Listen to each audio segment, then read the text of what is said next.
સાગબારામાં one વિભાગ અને ખેડૂતો આમને સામને જંગલની જમીન પર ખેડાણ મુદ્દે તણાવનો માહોલ છે। ખોપી, હલગામ, પાડી સહિતના ગામમાં ઘર્ષણ, વર્ષોથી ખેતી કરતા હોવાનો દાવો કરી ગ્રામજનોએ ખેડાણ કર્યું। વન વિભાગે પોલીસ બંદોબસ્ત સાથે ખેડાણ અટકાવતા રોષ। ખેડાણ મુદ્દે સ્થાનિક આગેવાનો અને ગ્રામજનોએ વિરોધ કર્યો છે। લેખિત આદેશ વિના ખેડાણ ન કરવા અંગે વન વિભાગનો દાવો છે। છેલ્લા 20 દિવસથી ચાલતા ખેડાણમાં ફરી એકવાર તણાવનો માહોલ સર્જાયો, જેમાં સાંસદ મનસુખ વસાવાના આહવાન બાદ ગ્રામજનો વર્ષોથી ખેડાણ કરતા હોવાના દાવા સાથે ખેતરોમાં પહોંચ્યા, જેમાં સ્થાનિક આગેવાનોએ પણ ખેડાણ શરૂ કરવા અંગે વન અને પોલીસ કર્મીઓ સાથે બોલાચાલી કરી, જેનો વિડીયો પણ વાયરલ થયો।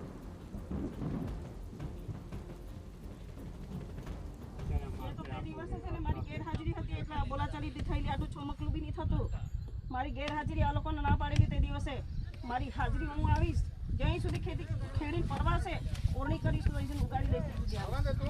હવે મેં છે ને બધું છોડી મૂકીને આ પબ્લિકના પરખે આવી છું। હા અસલ તો તમે કરો છો અમારી સાથે। કાગળિયા ચાલુ છે સાહેબ, કાગળિયા ચાલુ છે સાહેબ, કાગળિયા ચાલુ છે, કાગળિયા ચાલુ છે। હા।